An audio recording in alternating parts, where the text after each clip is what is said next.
Welcome back to 15 Minutes Closer. I am Precious McGill. I am so glad that you joined me today. And for those of you who are joining me for the first time, welcome, welcome, welcome. Thank you for showing up at this appointed time. The thing I love about these is that they're recorded, and so you can go back to them anytime. I hope that if something rings true for you, you can refer to the message later, okay? As with every show, we're going to start off today with grounding ourselves with gratitude. What are you thankful for today? Today, I'm thankful for my support system. Thank you to my husband. Thank you to my mother. Thank you to my children. Thank you to my twin sister, Lady. Thank you so much, Lady, for supporting me. It means so much to me. Thank you to my girls. Thank you, Angel and Sonia. I feel like when I was a kid on, what was that, Romper Room, when they would call our names out with the little glass, the looking glass. Thank you, Angel. Thank you, Sonia. And most recently, thank you, Shay. My Moggle sisters. Thank you guys for supporting me. I really appreciate being able to have people who are elevated in their consciousness and can hold the space with me and be love in a time that I myself am feeling very human and in need of some support. So thank you, support system. I love y'all.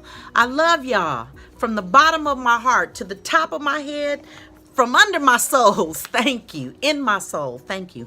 In my heart. What are you thankful for today? I know you can think of something, anything, one thing that has lifted you in your time of need.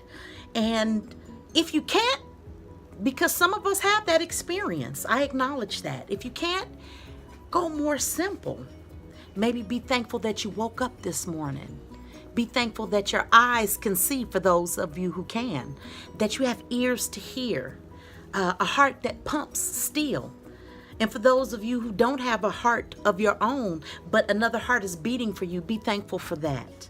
I'm sure we can all find something to be thankful for. Another thing I'm thankful for is this topic that I'm going to talk about today. I had made a social media post maybe about a week ago, maybe a little more than a week ago. And this is a subject that I've touched on before. And I got a lot of good feedback. So I want to use this time to expound on that. So today's topic is, you can afford to lose everyone except for yourself. Let that sit. You can afford to lose everyone except for yourself. This is a painful message to deal with, because our human self responds in fear, because the word loss is associated with it. Most often we respond from that place of fear in relationship to people, because we don't want to lose them. Losing a parent, losing a child, losing a mate, losing a dear friend, all of those experiences can be very painful. Well, let's just take for granted it is very painful. Losing a sibling, this all can be very painful. And somehow, many of us find a way to recover.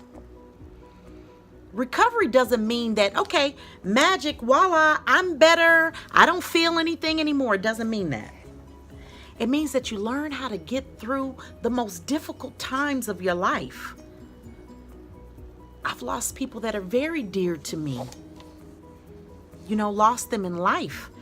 And naturally, like most human beings, I fear losing loved ones. But it's nothing that I can control. What I can control is whether or not I lose myself, because the journey of the soul is eternal. So to lose yourself, there is no recovery from that.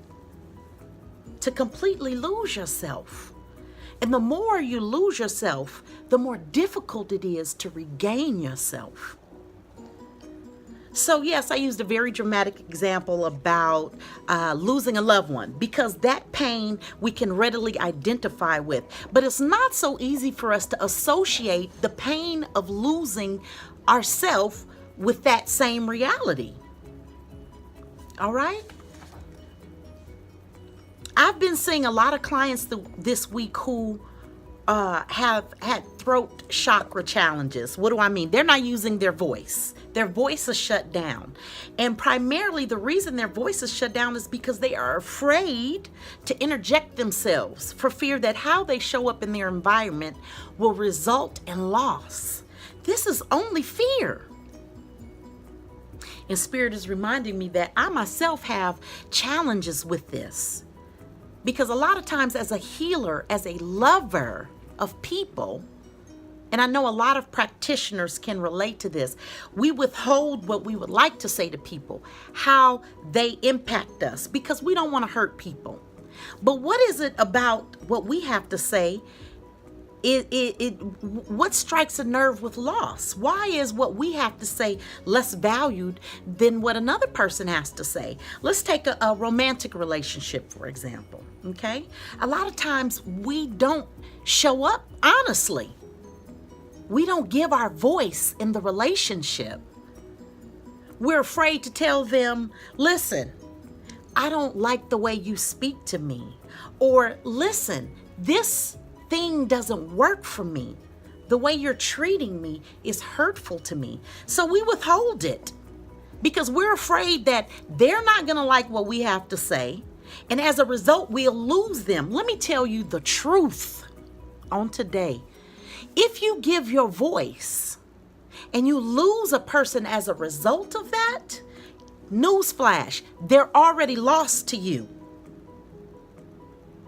They're already lost to you because you're not even there. Who are you? You don't even know. Look at yourself in the mirror. Look honestly at yourself in the mirror, and what do you see? Do you see yourself? I know so many people, clients, associates, who don't even look at themselves in the mirror. They go in, they brush their teeth. They don't stop to look. They don't stop. They don't take the time to check in with self because they're so busy looking outside of themselves, right? We initiate this process even when we're looking for God. We're looking for God in a person.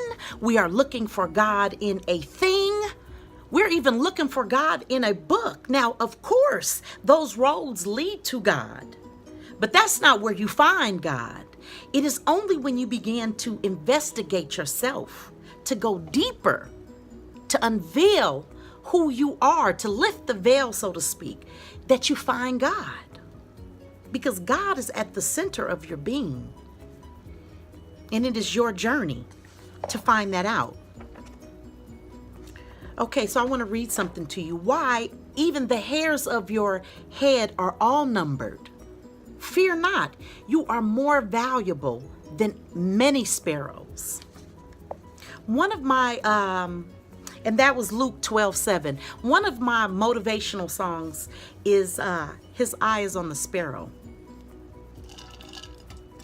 When I'm having personal struggle or challenges, I listen to music because it takes me out of myself and allows me to feel something other than maybe the pain that I'm experiencing. And I always have loved that song, His Eye is on the Sparrow, for those of you who are familiar with it. So I know He watches me. Because the sparrow doesn't have a house. The world is its home. God provides the meals, the shelter, the everything, as does God for each and every one of us. But it's easier for us to identify it. The sparrow doesn't worry about it. They just go about life knowing. Okay? And you are more valuable than many sparrows. Let that sit vibrationally with you. You are more valuable than many sparrows. So if God is looking out for the sparrow, what do you think that God is doing for you? But see, you're losing you, changing who you are. You're a chameleon of sorts. I know I have been, changing even my appearances in relationship. It wasn't until I got comfortable with who I was that I was able to attract a love that was healthy for me, that was nourishing to me. Okay? When we feed and support our own happiness, we are nourishing our ability to love. In order for us to truly love other people, we have to love ourselves first. That was from Thich Nhat Hanh, one of my favorite philosophers. You must love yourself first in order for you to give love to another. See how that works? Okay? To be beautiful is to be yourself. You do not need to be accepted by others. You need to accept yourself. Thich Nhat Hanh again. You know, we spend a lot of time fixing ourselves so that someone else will recognize us. When will you recognize you? When will you accept you? I remember I had a particular struggle in my life, and I had went to the late Reverend Nirvana, and he said, "Beloved, what is the issue?" And in tears, I told him, they don't accept me. My family doesn't accept me the way I am. He said, "Beloved, do you accept you? Because that's all that is required." Snapped me right up out of my feelings and into the truth, because when you hear the truth, you know it. Accept yourself. To accept yourself, you must know yourself.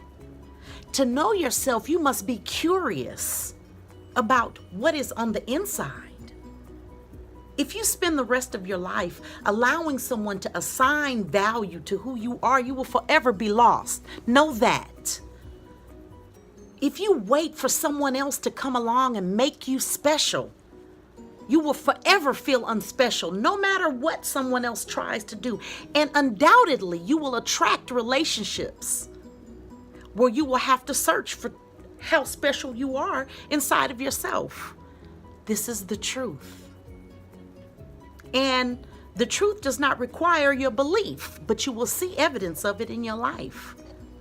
Reach for yourself. Don't lose you. The person that you lay next to could never be worth losing yourself. Even our children, they cause us stress sometimes, as much as we love them, but can we lose ourselves to them? Of course you can be there for people. Of course you can love a person, but you never need to set yourself on fire to keep another person warm. God does not require that from you. God desires for us to be happy, but happiness is not joy, it is peace.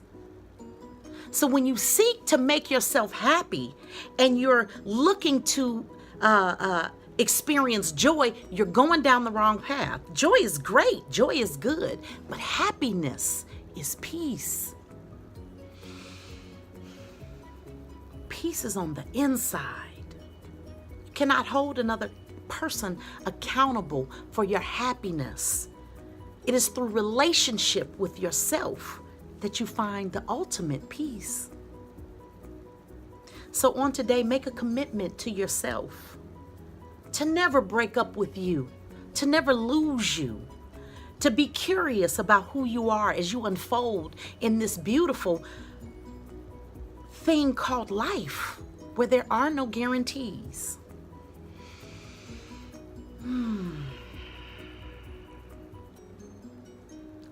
Never lose yourself. I want to say something about myself. Yesterday, I celebrated 1 year quietly of being a minister, an ordained minister. So yay! This is a part of my journey of finding out who myself is. And in loving people, when people give me adoration, precious, thank you, you helped me, you saved me, I always say thank you, but look at God, because precious is human. I am growing. I experience feelings just like you. And I seek happiness and peace in every moment, as I hope that you do. My name is Precious McGill. This has been 15 Minutes Closer. I hope between now and the next time we reconvene, you're good to yourself and give 15 minutes of self-time to yourself every day. God bless you. I love you with the love of God.